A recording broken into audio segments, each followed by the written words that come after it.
He's a jerk. They're all where's jerks. my Peregrino Elite? Hey, how's it going? Yeah, great to see you too. Just get this silver eyes.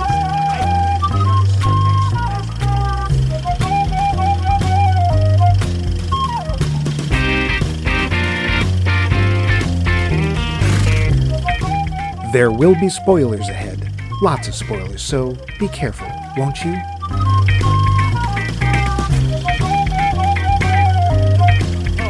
What are we paying for? Spielberg's No dog. matter Right? what, It's still crap. The Now, damn guilds Wes won't let us Anderson's stiff the dog says writers. it's a script. I don't know what's wrong That with these I wanna people. read. Don't they know Don that pickles Rickles, cost can you believe money? that? And I didn't even think she was kosher. You know what's missing from movies these days? 30-minute opening shots where everyone's talking over each other. Why don't they do things like that anymore? What's all the hubbub, bub? It's Max Mike Movies. We're starting a brand new series this week. Ready when you are, CB. And it's all about the magic of Hollywood. And magic. And what better way to take an untarnished look than by watching and discussing Robert Altman's The Player? Well, there's probably lots of better ways, but this is our way. And who's we? Glad you asked. Over there, clapping boards and shouting orders is our director, Max. Yes, sir, yes, sir, yes, sir! Levine. Give us some direction, Max. Cut, print, that's a wrap. Here, I'll get me a Pellegrino. I'll see you in the dailies. Guess the show's over. I don't know what any of that means. Yes, you do. And me, I'm the lowly second to best boy, Mike. Pick up that rope before somebody trips over it loose. We got a big movie to talk about with a big cast, so we'd better get right to... Poll question. Last episode, the question burning up the airwaves was which mythology-based film was your favorite? Answers were many, and here they be. Vince, our buddy from up north, wrote us on the website thusly, quote, I hope you don't just mean Greek mythology. I love how mythology and folklore are handled in films like Princess Mononoke, Kubo and the Two Strings, and, as inaccurate and random as they are, I love how mythological ideas and creatures are used in the Harryhausen films, end quote. We didn't just mean Greek. Thanks, Vince. Nope. I think one of the penguins escaped. Oh, Better see to that. penguin on the loose, penguin on the loose.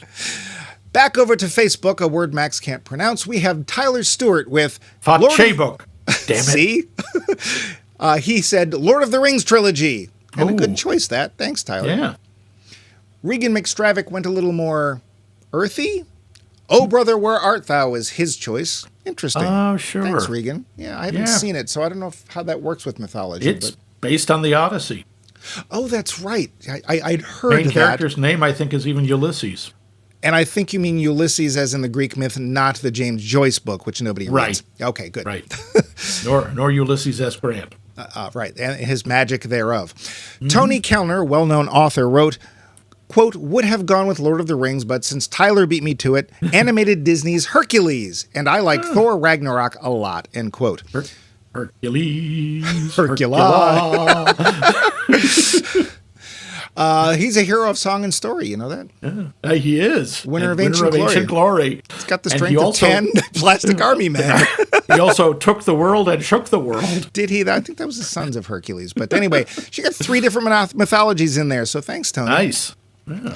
Tyler Stewart, hey, wait a minute. Well, I Hey. guess he's back because he added, quote, I really liked The Lion, the Witch, and the Wardrobe. Pity about the other 2 movies. The progressive decline in quality was significant, end quote. I actually really liked the cartoon, too. But thanks again, Tyler. Oh, I forgot about the cartoon. Yeah. Dave, whose name rhymes with knave, gave us this, quote, for me, a myth must, at a minimum, be based on characters that come out of the popular imagination rather than being the work of a single identified author. They are not really literature because the plotting and characters don't meet contemporary audience expectations. Anyway, I wouldn't count Lord of the Rings.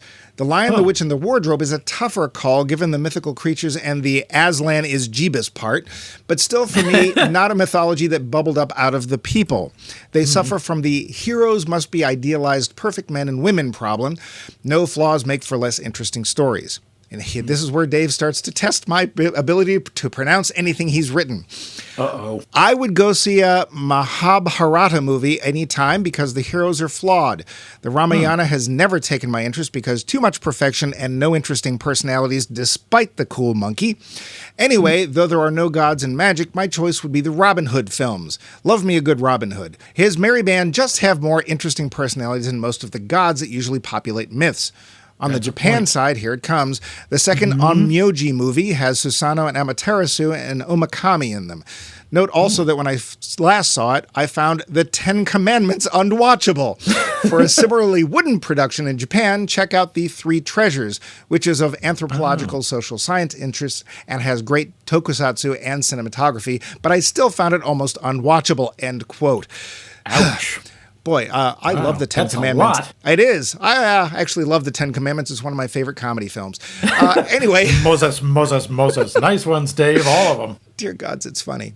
I don't know about if I agree with the idea that one person can't create a mythology, but that's an interesting point. Technically, I guess it wouldn't be. I don't know. Ask Xenu. Anyway, always a great essay from Dave. Thanks, Dave.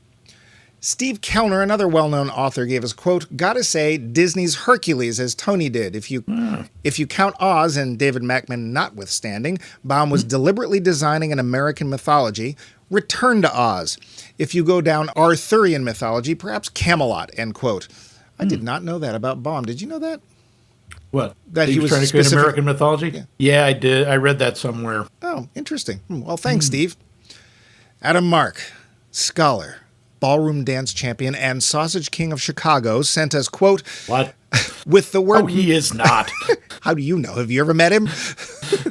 Everyone knows it's Abe Froman. It was, but Abe passed away. Now it's Adam Mark. I didn't Quote, even send a note. Quote, with the word myth, you have to segment out modern fantasy. No Middle-earth, no Narnia, no Neverland, no Wakanda, and so on. In my view, myths are stories given to us by the ancients in their efforts to explain the miracle of creation and just why the gods love our tribe best. Columbia Pictures' Jason and the Argonauts, 1963, must be included in our list. The titular... He said titular... The titular character and his merry band go off in search of the Golden Fleece. Hilarity ensues. Wait, what? It's a wacky heist comedy. Yep. And they're talking dog. Gods, goddesses, harpies, hydras, magic mayhem, cyclops, badass women, and beefcake, and a host of terrors on land and sea. The special effects were top-notch for their day and still hold up in my view. The fast-paced sword fights with the skeleton warriors are particularly impressive. Some of the best stop-motion clay animation ever achieved. Just so you know, it's actually not clay, but that's okay. The film is filled with old Hollywood epic grandeur. The film score, Bernard Herrmann, who is also particularly good, end quote. Seems Adam is quite the aficionado of what is myth. Thanks so much, Adam. Yeah, Bernard Herrmann, doesn't he pelt you with music or pummel you with music? Or That's Albert Glasser. I think Bernard Herrmann's up there, too. Richard Tatum, and before you say it, Max, no. Richard posted... Inventor of the Tatum. Oh, I hate that. Stop it. He's not going to answer anymore if he keeps saying that. There is no such thing. Anyway, Richard Tatum posted, quote, yeah, I'm going to go, Oh, Brother, Where Art Thou as well, end quote. Okay. Another vote for that Coen film. Very interesting. Yeah. Thanks, Richard. Lauren Buxbaum said, quote, Disney's Hercules in 1997. I went to movies with my kids starting when my kids were 3 and 4, 1998, so I didn't get to see this movie until it was on video. But its VHS tape was so well watched, I threw it out before my VCR died. I loved the Greek chorus and all the amusement thrown in for the parents. I don't remember the plot, but I remember the Greek chorus with a beatific smile. Frankly, the smile returns with every movie I remember having a Baptist choir, end quote. Oh, another Hercules fan. Thanks, Dr. Lauren. Harriet Roberts offered a simple Jason and the Argonauts. Hey, we got another vote for Jason. Yeah, another vote for Harryhausen, too. Thanks, Harriet. Oh, it looks like we have another call to our hotline. We'd love to get them calls, so let's take a listen. Let's give a listen. Hello there, Mike, and you delicious little Max, you. This is Doris Himpelmeyer. I wanted to answer your question about the mythology movies. You're my myth, Max. You're my God. But if I was watching a movie, it would be Jason and the Argonauts. I just like those funny monsters. You know, they move funny, but I really like them. And Also, there's this funny cartoon kind of movie called Hercules. I like that one too. I think that's pretty nifty. And of course, there's this TV show. I know it's a TV show. It's not a movie. But, there's this guy who thinks he's Apollo, and he gets really big, and he starts, throwing thunderbolts and stuff. But, the people on the spaceship get the best of them. That's kind of cool, too. Anyway, those are my answers. It's so nice to hear your voice, Max. I look forward to hearing it again, like on Monday for your show, because I never miss it. This is Doris Hempelmeyer signing off. Bye. It seems you... Doris, you wild minx, you. Seems you have a fan, Maxwell. Isn't that just precious? Gonna have to post some more of these pinups of me. A god, she calls you. Well, bet she's never actually met you. Still, another Harryhausen fan. I another forgive vote you. For Hercules. Thanks, Doris. But don't make me smite you. You couldn't. Can't hear you too busy smiting. Yeah, could you smite in your own time? It's disgusting.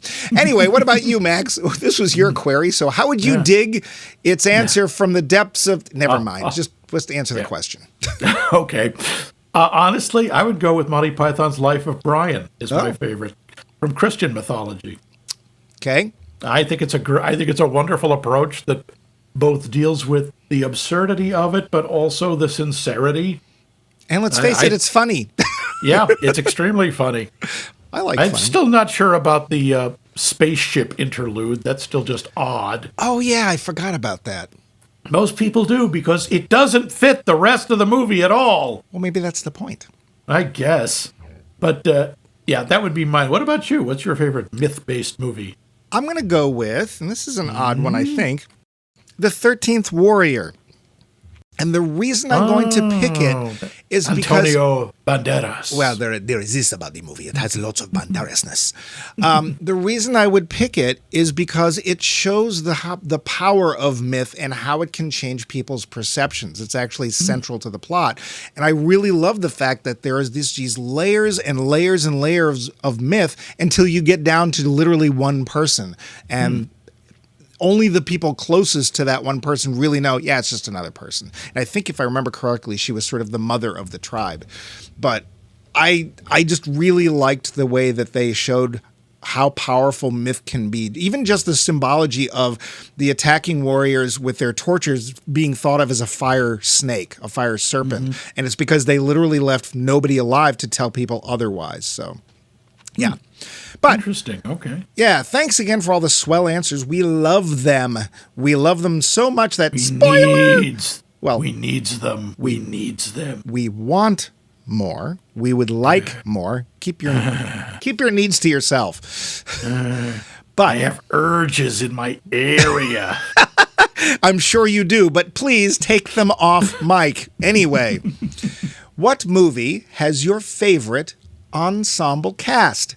I think Adam Mark has been pitching for an Oscar for this category for a long time, so let's hear what y'all think. Yeah. Speaking of the player, here's the behind-the-scenes stuff, because I'm not going to tell you how to answer the question until the end of the show. The facts. Budget, $8 million. Easy to achieve when you get the main stars to waive their fees.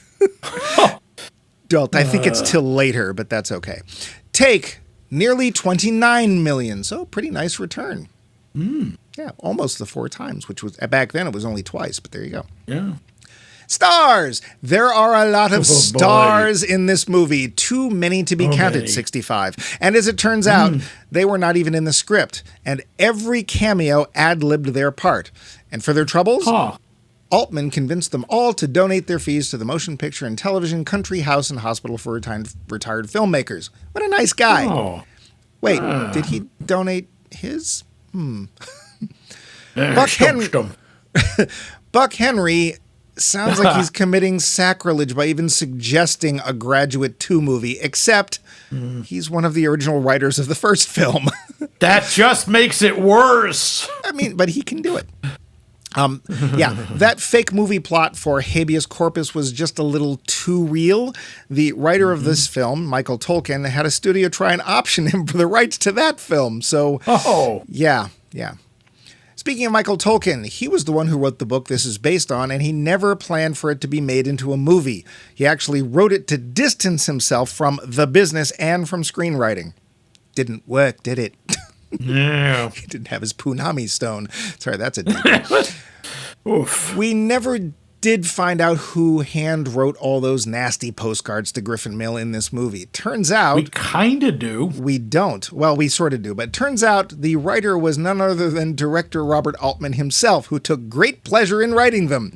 However, it has been confirmed that the writer who is sending the threatening postcards to Griffin Mill and who calls him at the end of the film was the same man delivering the eulogy for David Kahane, Phil. So the villain Phil, of the this writer. film is Phil.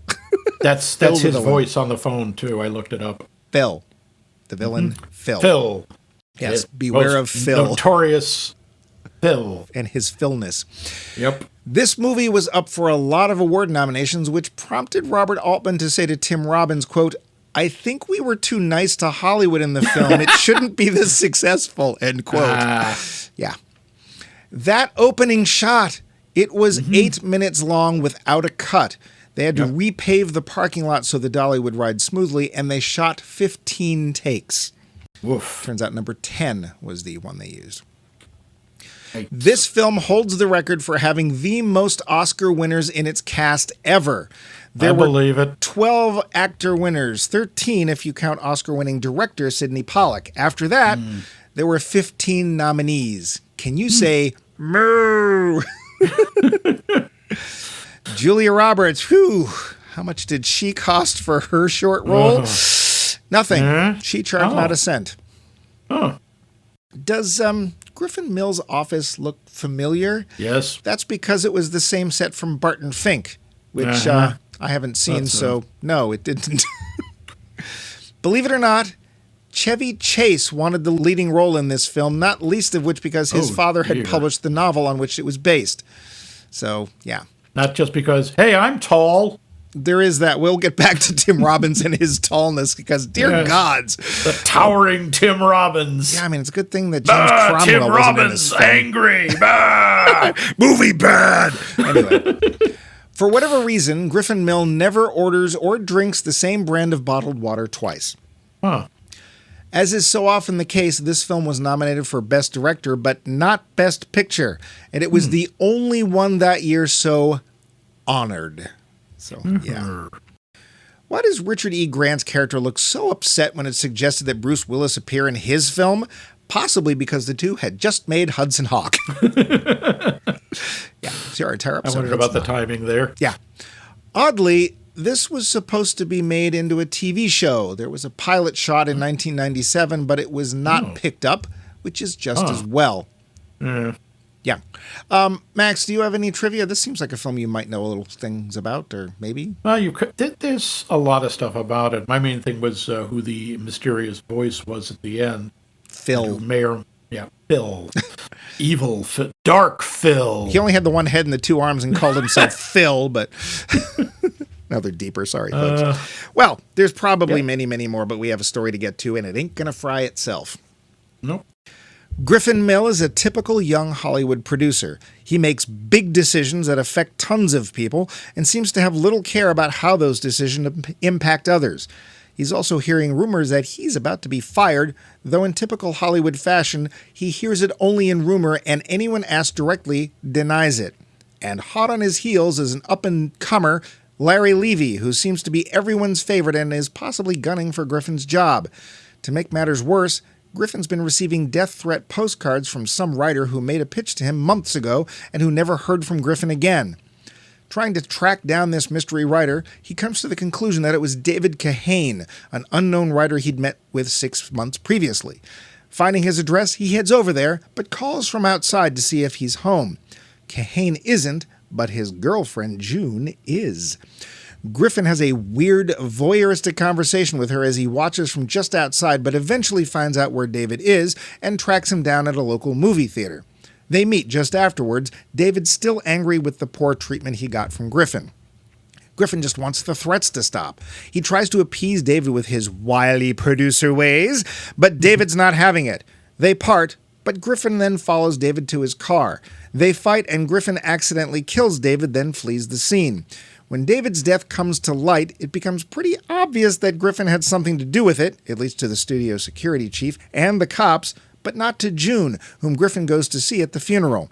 Those two start hanging out, as they say in Hollywood, and things start to get a bit steamy. Horror.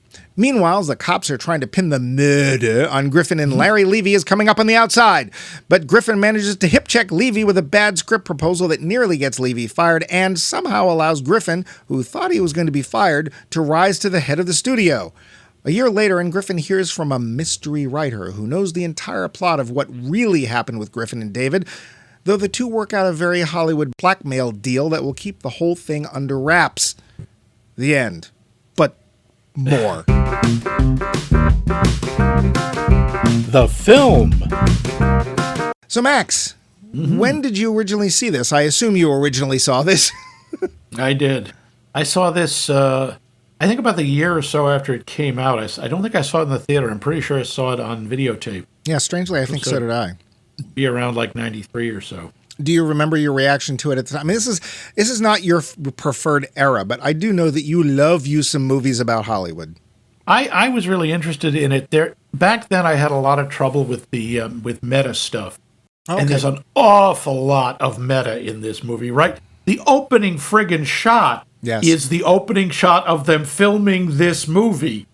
And at the end, the guy is pitching the movie we just saw with the title of the movie we just saw. Yeah. Like, back then I found that irritating. I still do sometimes if it's not handled well. But I remember thinking it was really interesting.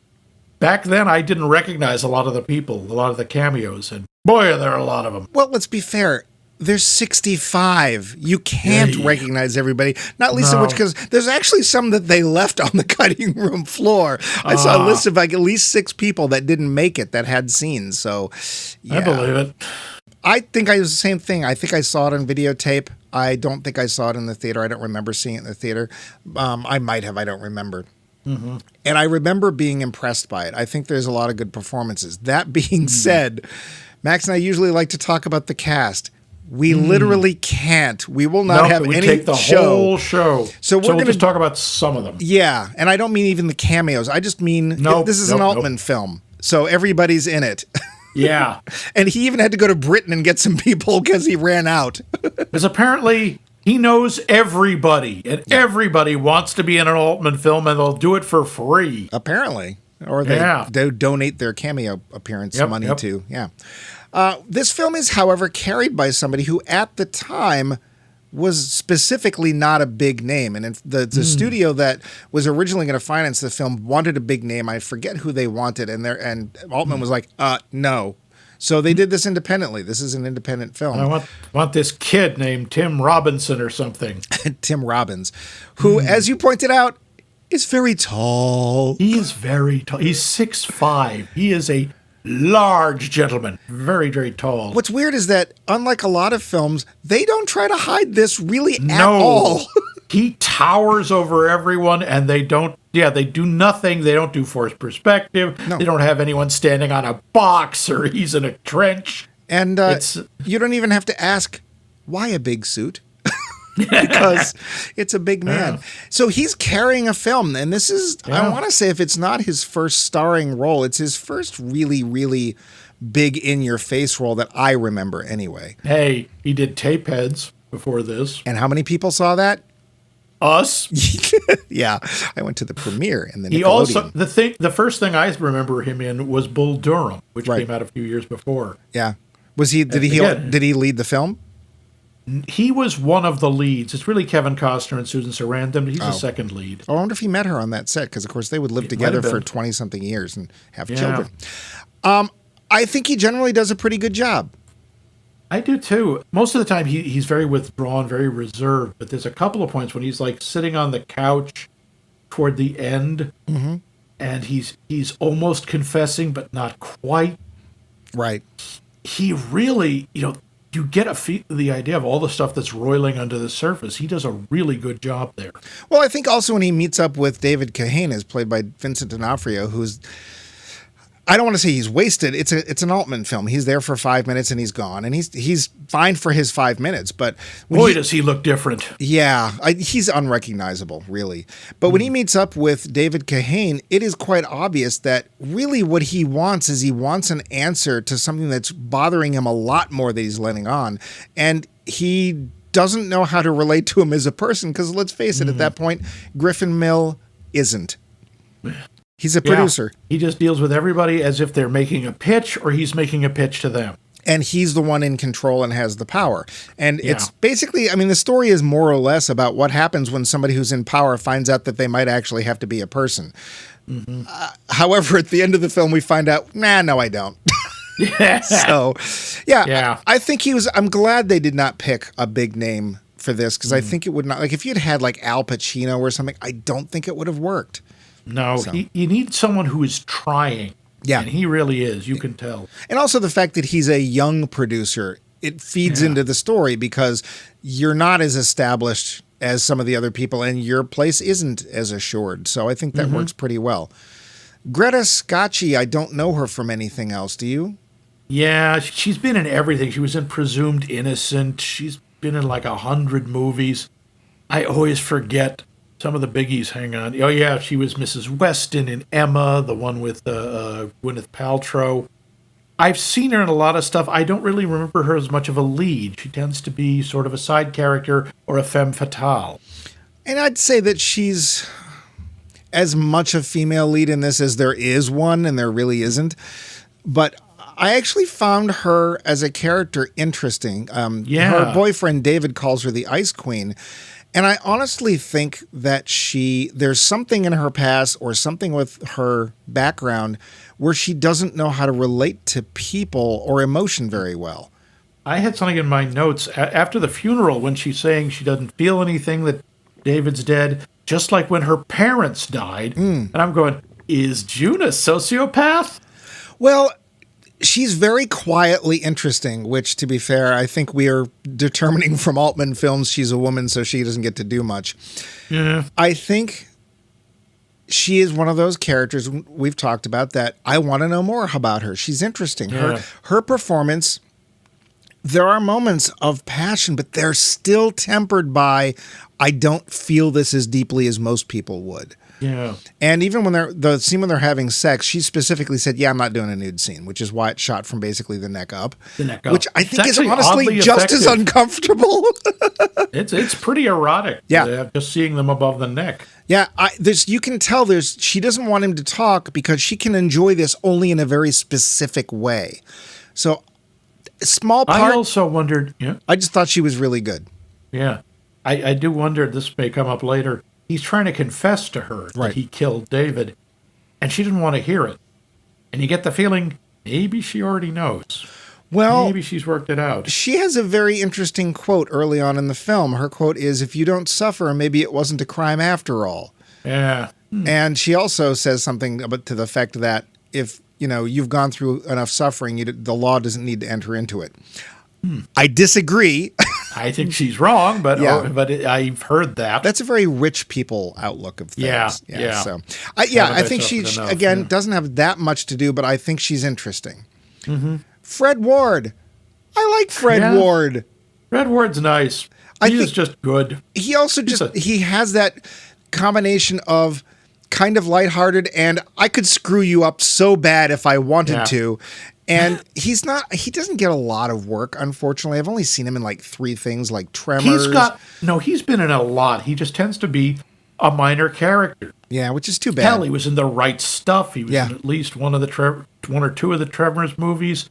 He's done, he was Remo Williams. We won't talk about that so much. I enjoyed him in it, though. I know it. You really liked the books, and I know it wasn't a very good adaptation, but I enjoyed the film for what it was. Yeah, the books, I will say right now, are absolutely terrible. Of course they are. But they're dopey-ass fun. Yeah. But now he's been in almost 90 movies. And good for him, because I do like him. I do like Fred Ward. Whoopi Goldberg.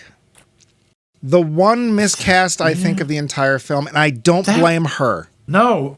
How do you put Whoopi Goldberg in a 90s movie and don't let her be funny? and let her be her. Everybody else in the film who's them is them, except for a couple of people. And I was too distracted by her. I'm like, she should just be Whoopi Goldberg. Yeah. So that was odd. The detective should have been somebody else, like not her. And again, I'm not faulting Whoopi. I love Whoopi. I don't think I've seen anything with her in it that I didn't like Whoopi. She's fun. But yeah, I did not think she worked as the detective. Peter Gallagher, otherwise known as The Face, because wasn't he the guy in While You Were Sleeping where he spends the entire film asleep? Yeah, he tends to be like, hello, I'm a handsome actor. I will stand here and let you drink me in. Yeah. However, I think he works really well in this part because he's meant to be that good-looking guy that you just don't like. There's no good reason for it. You just don't like him. Yep. You just want to slap him. You don't know why. It's like, hi, nice to meet you. Why do I want to hit you? Yeah. So I think he works very well in this part. Yep. Brian James, who for most people who don't know, because his name doesn't leap out at you, played Leon in Blade Runner. Almost unrecognizable in this film, not least of which because he's very, very tanned. Well, he would be, but yeah. I think again, 5 seconds he's on the screen, 5 minutes as Joel Levison. I guess honestly, I didn't think he was that good. Really? I mean, he does he's a decent actor, but the studio head, he isn't confident enough. He isn't a big enough personality or sleazy enough or charming enough or something. They always have to have something that says, yeah, I believe he's in charge of a big studio. See, I didn't buy it with him. I did, because I thought you could tell everybody around him was like, if he says something, that's the way it's going. And that's one of the things that Griffin keeps trying to do is get an answer out of him, and he won't say. But he does say things like, the new guy is part of our team now. You need to be part of the team. And it's very much a fatherly, you're on your last string here. Like if this string unravels, you're gone.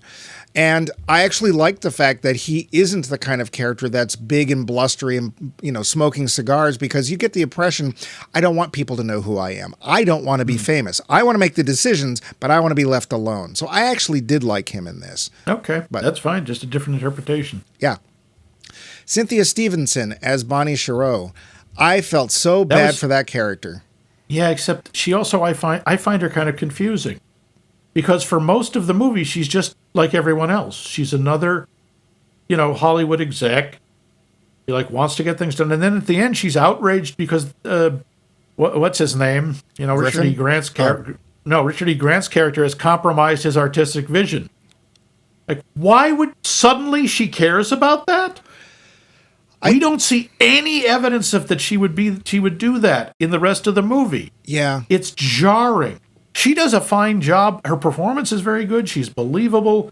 It's clear that she has some kind of weird attachment to Griffin. I don't know why, unless she's really into height. I don't. She actually seems to really care for him, and I think that he's going out with her because she's there.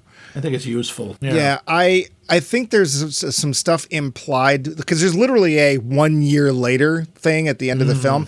And I think there's a lot of implications, but not a lot of evidence, because what happened was we thought Larry Levy was literally being fired because he was suggesting this film that Griffin was trying to get him to push because he wanted Larry Levy out of the picture. So something happened that year. I'm guessing that Joel Levison, played by Brian James, died.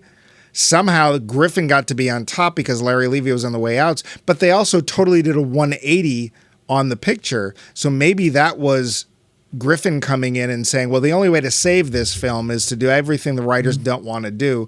And Bonnie, I don't know. There's too much implied in there.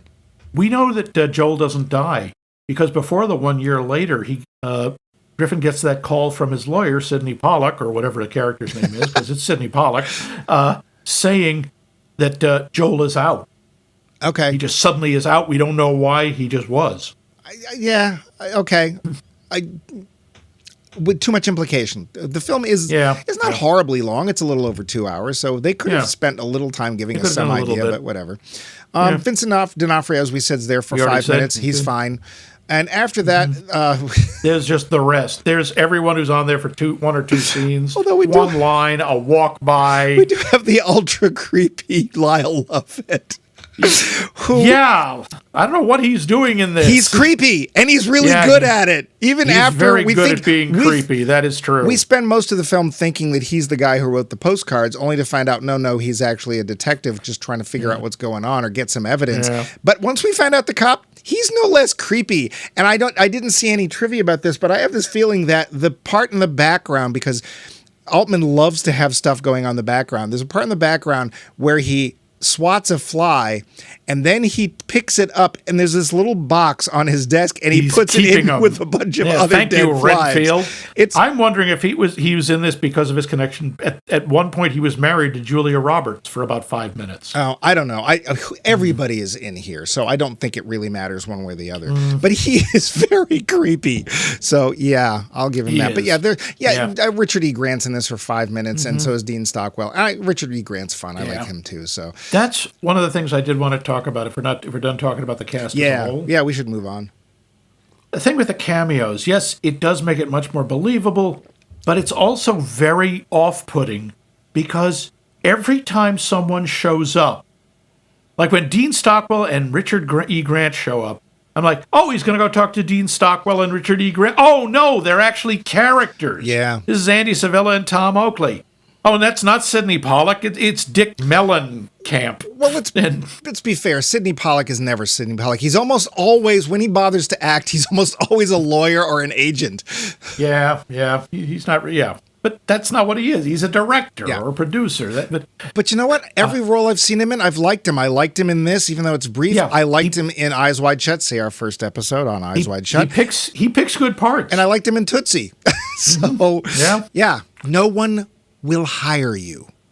But I will agree with you. I honestly think that the parts that were being played by actors that weren't playing themselves probably should have been lesser known. Although, to be fair, Richard E. Grant's not a huge name. He wasn't a huge name, but he's very recognizable, especially when he talks. And Dean Stockwell, everyone knows his face, even if they don't know his name or what he's been in. Everyone knows Dean Stockwell, if only from Quantum Leap. I was going to say, wasn't Quantum Leap just about done at this point? Recently. About. So he'd been on TV for quite a while. Yep. I really appreciate the cameos, though, for a couple of reasons. But I don't disagree with what you just said. I like the cameos because it definitely gave a real feeling to the movie, like, no, this really is the way Hollywood is. And the way that they especially Burt Reynolds, his ad-lib dialogue was like, yeah, how's it going? Guy's a jerk. Do you know him? No, but they're all jerks. That's just part of the breed. The fact that you get a much, or Andy McDowell, and she's just like, yeah, I'm going to go now. Oh, we'll walk you out. No, you don't have to. You get that this is actually probably accurate. And that. Malcolm McDowell confronting him, next time you're going to, what is it, call me an asshole, at least have the decency to do it to my face. Yeah. And Andy McDowell, Malcolm McDowell, and there was another McDowell, and she's like, yeah, none of us are related. It's fine. Yeah. But also the way that people are pitching all the time. Yep. I really appreciated that they were there and that we weren't trying to guess who they were. But it definitely gave it a sense of believability. Yeah.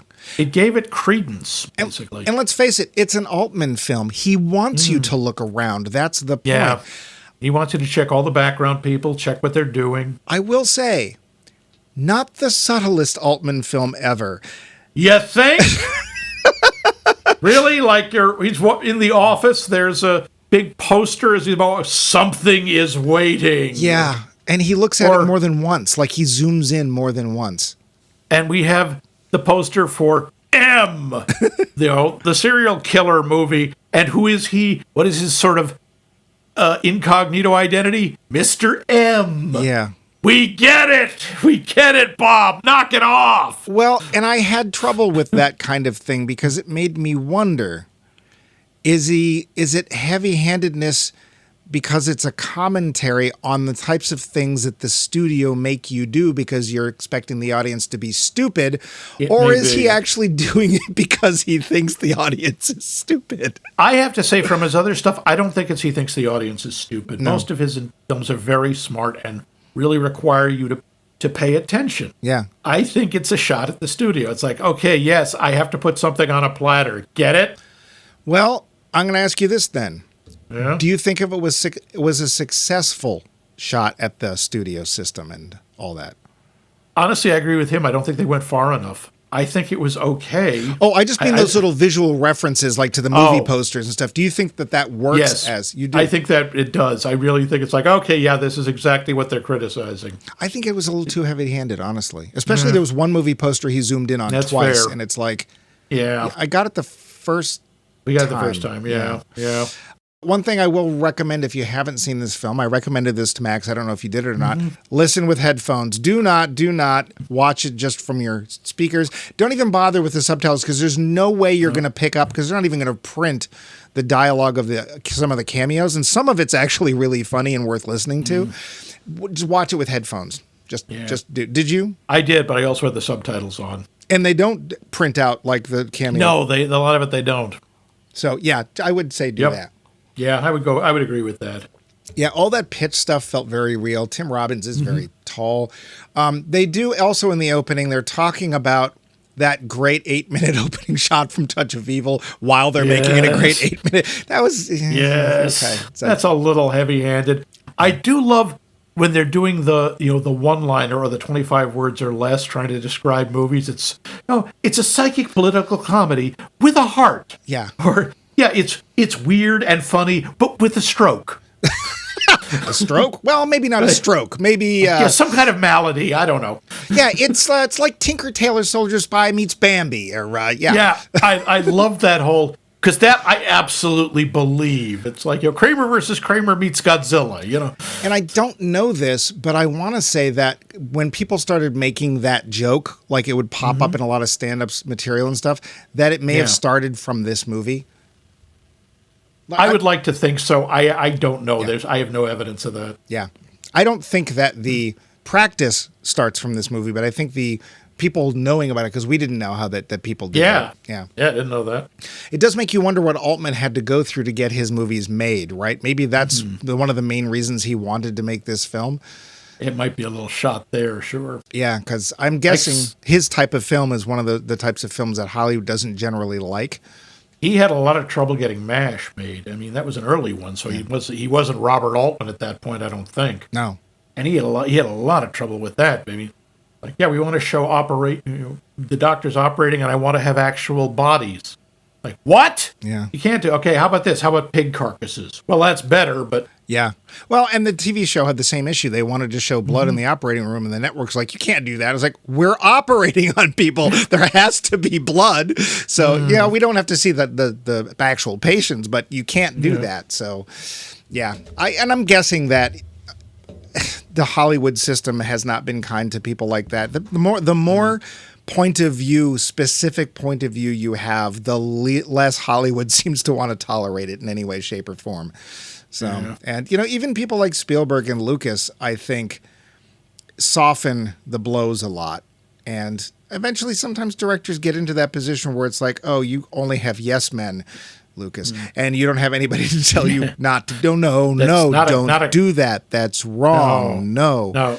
George, midichlorians? No. We still don't forgive you for that, really. I will say, we did a film maybe about a year or so ago, another Altman film. We did The Long Goodbye, which Max really liked, and I had been surprised by because I didn't know what to expect. And one of the things Altman's really good at is making sure that there's something in every shot, every scene that's a comment on something. Even if it's not what's going on right now, it is a comment on something going on to do with the film. And I, again, really appreciate that he pays attention to what his camera is doing. Did you feel the same way in this film? I do.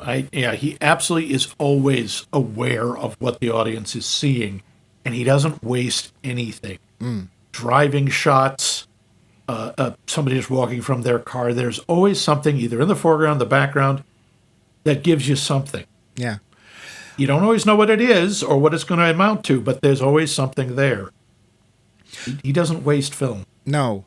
And I got to say, too, like you mentioned this earlier, the sex scene, because the one of the leads said, I'm not doing that, he managed to make it not only steamy, but we see this a lot in older films. Sometimes things are more effective when you don't see everything. And them close up and sweating and gasping and there's enough movement to figure out what's going on. That's enough. Cripes. That's pretty hot. Yeah. Yep. I have a question for you. Oh, go. Yeah. Do you have something else you wanted to say there? Just about the language, the way he uses dialogue. That's a big thing with Altman. He is very into trying to make speech realistic, which is why you can't always understand what people are saying, because he doesn't want them enunciating or speaking as if they are actors. Which is fair. Some of the lines in there, like June had a couple. The one that always sticks out is, I like words and letters. I'm not crazy about complete sentences. That was a great I have no quote. idea what that means, but I'm fascinated. Well, I think I do. And especially when she's showing you her art.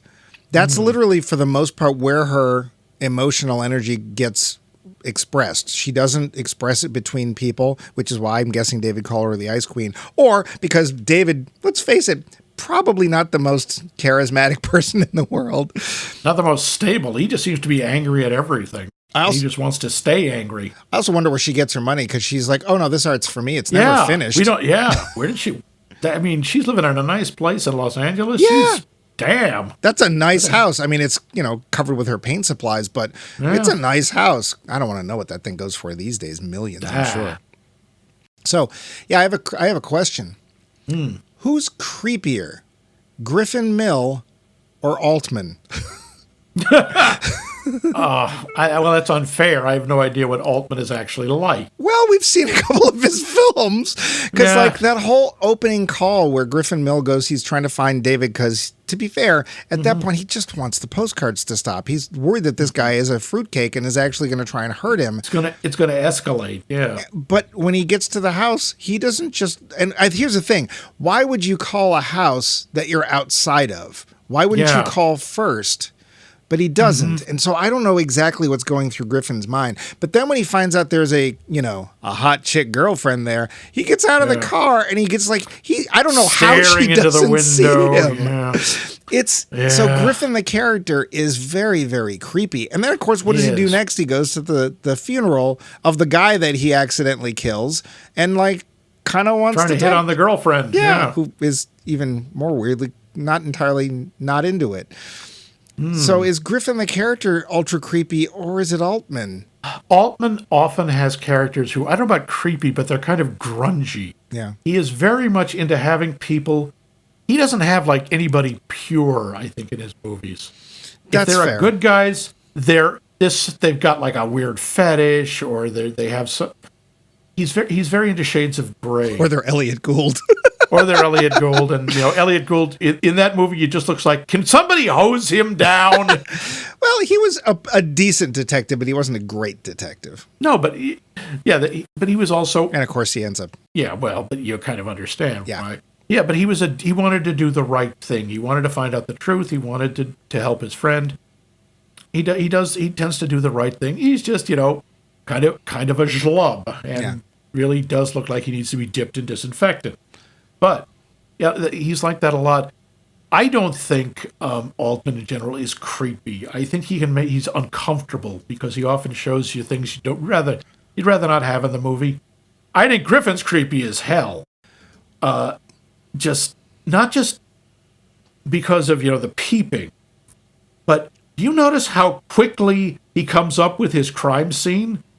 It's like he's not, oh my God, I just killed a man. It's like, oh God, my handprint is on that window. I know, I'll make it look like a botched carjacking or robbery. And he does a remarkably good job at it. Yeah. And when he runs into the rattlesnake in his car, which, by the way, my first thought is, oh, little Scientology there. Why? There was a rumor, it's been pretty well established, that a former member of Scientology, because boy, do they hate it when you leave the church. Yeah. That he left, and a couple of the other members put a live rattlesnake in his mailbox. Nice. Yeah, charming. I just felt bad because it's obvious when he first smacks the car floor where the snake is, he doesn't hit the snake. We see the shot, and the snake backs up like, oh, sorry. I think the snake's actually afraid. I felt bad for the snake. Yeah. Well, he's been locked in a box. He's been jostled around. It's not the snake's fault. I actually thought when they're driving out in the desert and we see a shot of another copperhead rattlesnake, same one, I'm like, oh no, his family's come for revenge. I'm very much glad that the film did not go in that direction. I will Would have made say it a very different movie. we have a weird mix of revulsion and concern for Griffin Mill. It's actually, I found fascinating to watch this character that if we really think about him for more than 10 seconds, we're like, wait, no, he should go to jail. This guy's horrible. Yeah, Except he is. He's terrible. but we're still concerned for him, and we're relieved when he doesn't get arrested or anything, or the supposed eyewitness goes right for Lyle Lovett. Because let's face it, nobody wants to be stalked by Lyle Lovett. No, I see Lyle Lovett, I go, that guy shouldn't be on the streets. I'm sure he's a very nice man. But I'm sure he is, and I like a lot of his music can be fun. But it is often hard to make a character who is the anti-hero or whatever you want to call it, and not make you feel dirty for caring about them. But until the very end of the film, I didn't feel dirty about caring for him. I was concerned for him, and it worked, and that's tough to do. At the end of the film, that's a different story. Yeah, It's like, now Hollywood sucks and all producers are slime. So unless they're listening to our show, in which case, did you... we love you. You get my treatment for the Max Mike Movies film? No, that would be terrible. Nobody would want that. So... yeah. I love it. No, they wouldn't. I love at one point where somehow Griffin Mill tells June that Desert Spring is a lot like Iceland. And yeah. I was going, no, it isn't. I haven't been to either, but I'm going to take a big leap and I've been to Iceland. It's not like any desert I've ever seen. Now, it is a little bleak at parts. Right. But no, it's not. Also, there's that weird bit. He says, "You're not from Iceland, are you?" Is that what I said? Where is she from? Who is this woman? I don't know. I think that just adds to her interest. Yeah. I mean, I just, again, she's one of those characters I want to know more about. And I love films that have that, but not to the extent that you don't know who they are as emotionally as a person. Like, we know enough about her that we're not upset that we don't know her background, but we're intrigued enough that if they had done more, we'd have been thrilled. That's what I think anyway. Yeah, I go with that. What did you think of the pacing? I think the pacing is actually very good. There's some times when it slows down, but that just really increases the tension. I thought it moved along okay. You didn't? I thought it got a little languid towards the end. I thought things needed to get a little bit, and then suddenly, a year later, whoa, okay, wow, what did I miss? That's a bit of a surprise. Yeah, that was a bit of a shock. Even I had forgotten that. Yeah. And I'd seen it before a long time ago, but I didn't remember that it was a year later. And the one which makes sense because the idea is the movie is done, and of course it's going to take at least a year. Yeah, what did you think of Habeas Corpus? I thought that was very Hollywood. Right now, my first thought is Bruce Willis bursts in as the pellets have dropped in the gas chamber, the hydrogen cyanide is released, and he shoots out the windows, and I'm going, nice job, you just killed everyone in the prison. Yeah. Certainly everyone in that room. I love the guard is covering his mouth with a handkerchief. Not gonna help. You're all dead. Yeah.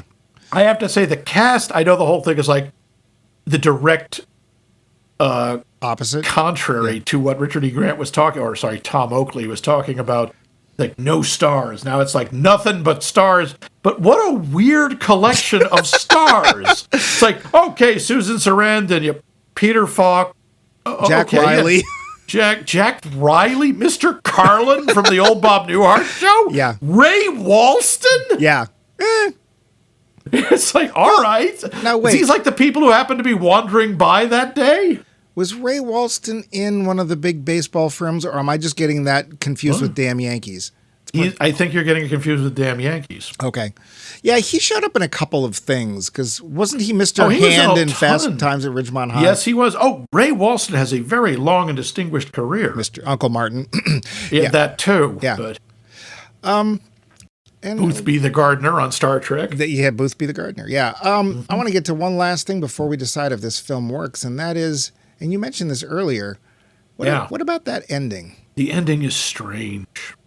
The ending is, I don't know. There's part of it. I was going, oh my God, he gets away with everything. He gets everything he wants, and then I'm like, is this actually happening? It's like he's literally turned his life into a Hollywood ending to the point where the closing lines of the movie match the closing lines of Habeas Corpus. Yeah. It almost felt like we just watched a 2-hour pitch. Right? Maybe. Yeah. Yeah. I thought it was a little too pat. I think I did too, but I think it's supposed to be. I'm just not exactly sure why. Yeah. Well, But I think it's supposed, I mean, even with the silly music, and what's with the child going, yeah, yeah, yeah, yeah, yeah. apparently they're about to make, what is it, A Nightmare on Elm Street, or Oh, I guess. they're watching, and the children, no, it was Miri. They're watching Miri in the background. I don't know. Naughty Grupp. Yeah. But all I thought was horror film. Like, Yeah. because that's what that tends to mean, especially It's if like Freddy Krueger going to suddenly step out of the house. Yeah, that's what, I don't know. It's weird. But It's very odd. But the big question is, even Yeah. with that ending me a little weird, does that change how we feel about the entire film and its success? The finish. So, Max, Yeah. I have got to get a T-shirt that just says "So Max" for no reason at all. Dot. You saw it in '92, and you Yes. remember liking it but having issues with the meta aspects of it. Have you seen Yeah. it since then? Nope. Haven't seen it at all. Oh, strangely, neither have I. So, what do you think now? I kind of agree with him. I think he went too easy on Hollywood. But I think it's really interesting. I have issues with it. The cameos and the confusion between who's playing a character and who's playing themselves is a bit much. I think it's really well done, and I think nowadays it's very different because it's all corporate run and it's all focus groups and algorithms and charts. But I have no trouble believing that Hollywood for a long time was that. And it is both fascinating and horrifying. By a strange coincidence, the day I watched this film, I threw on an MST3K, and I usually like to have those going while I'm napping. And it was an episode where they were making a movie, and it was being produced by Dr. Forrester and his mother. And at the end of the episode, they show a focus group for Earth versus Soup.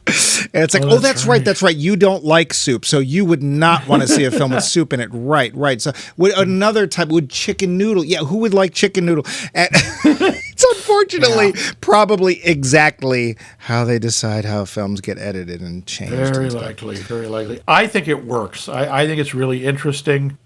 I think it's an interesting peek, as the sausage gets made to a certain degree. And I think it's also a very odd commentary on Hollywood itself and on the making of a movie and even the watching of movies. Yeah. What about you? What did you think? Well, so I remember really liking it in '92, and I think that I don't like it as much as I did then. I think for me, it feels too heavy-handed. I wanted it to be a little bit more subtle. He doesn't quite zoom in and go wee on the movie posters, but subtle he doesn't do. He does, though, because I think when I was just re-listening to our show on The Long Goodbye, and I think that he was a lot more subtle, except for the two dogs in this screwing. Movie, he does not. He does not do subtle. Yeah, not in this one. Not in this one. I think that there's a chunk missing. Like, okay, I get it 1 year later, but literally the postcards stop for no discernible reason. Yeah. Like they just peter out, like the main thrust of the story, or at least for Griffin Mill, just goes away until they make this film. Somehow he's left alone, and then he marries June, or it's Hollywood. They just live together and have children. Who knows? And then we get the ending, which ties up everything. And it's a nice, neat little bow because Phil, the villain, or the fill-in, if you will, is totally fine with just taking money for his friend's death. Make my movie. Yeah.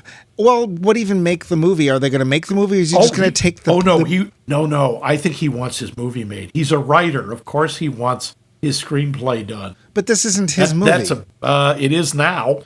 I guess well, the saddest part for me of this entire film is it's 1992 and we're already seeing how little Hollywood thinks of writers.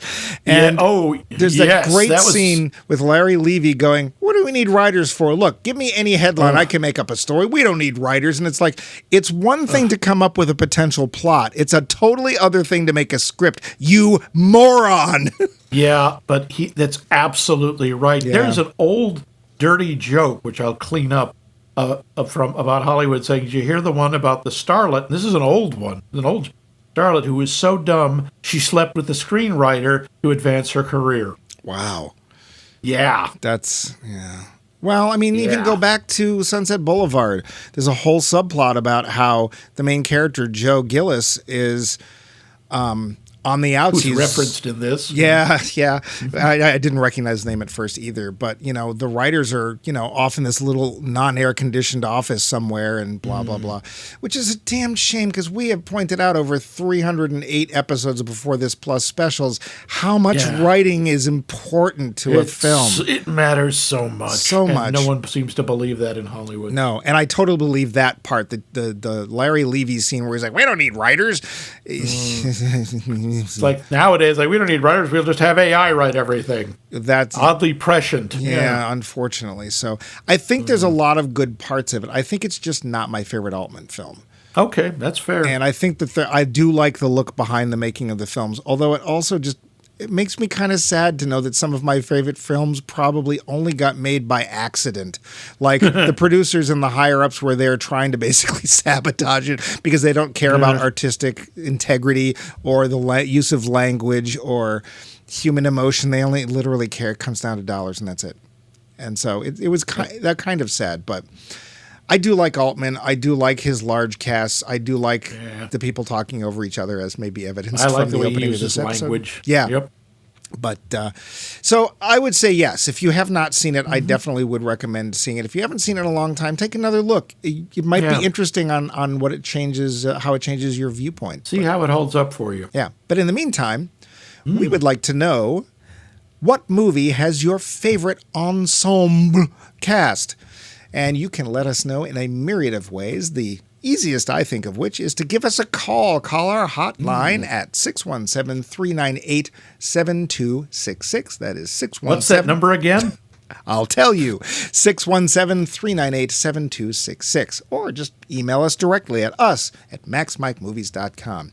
Or as often people do, go ahead and comment on our Facebook page, which is at, you guessed it, Max Mike Movies. Go to our website, leave a comment in one of our episodes, give us some ideas for series, for movies that we should include. If I remember correctly, we got a lot of great suggestions when we did the noir series. And to be fair, Max and I cheated. We are in another podcast, if you didn't know, cue footsteps. And on Monday night, a bunch of the people there gave us some suggestions for this series. So we actually maybe extend this series a little bit. Yeah. But yeah, go ahead. A lot. We love getting suggestions or comments or what have you, and that's Max Mike. Tell us where to go. I mean, wait, no. Don't tell us where to go. Yes, Max, that's brilliant. Thank you. That's maxmikemovies.com. And lastly, of course, if you listen to a podcast, it is probably on the podcast app of yours or anyone's choice, and it is, of course, Max Mike Movies. But we are just getting started with Ready When You Are, CB. Max, what's the second film that's going to allow us to take a deeper look at Hollywood and the making thereof? Well, this is a sort of very specific slice of Hollywood, and it's a movie from way back, a movie that was well known because it was paid for entirely by maxing out at one guy's credit cards. Oh. Yes. And it is by Robert Townsend. Oh. And it is a subject we know deeply and intimately, and that is the plight of the black actor. God. Because, of course, Mike and I are black. Oh, dear. Don't even say that. See our entire series on whitewashing instead. Yeah. Yeah. But we are going to see Robert Townsend's, I really hope still remembered by all, and I'm really interested to see how it holds up, Hollywood Shuffle. Oh, I've never seen it. Yeah, not to be confused with the Super Bowl Shuffle. So is it about Please, is it about a don't. dance craze in Hollywood, the Hollywood Shuffle? No, and it's not about the Chicago Bears either. Oh, it's about card games. It's how they play card games in Hollywood because they shuffle Mike, cards. you got everything wrong. Oh, okay. Yeah, but we'll get everything right next week.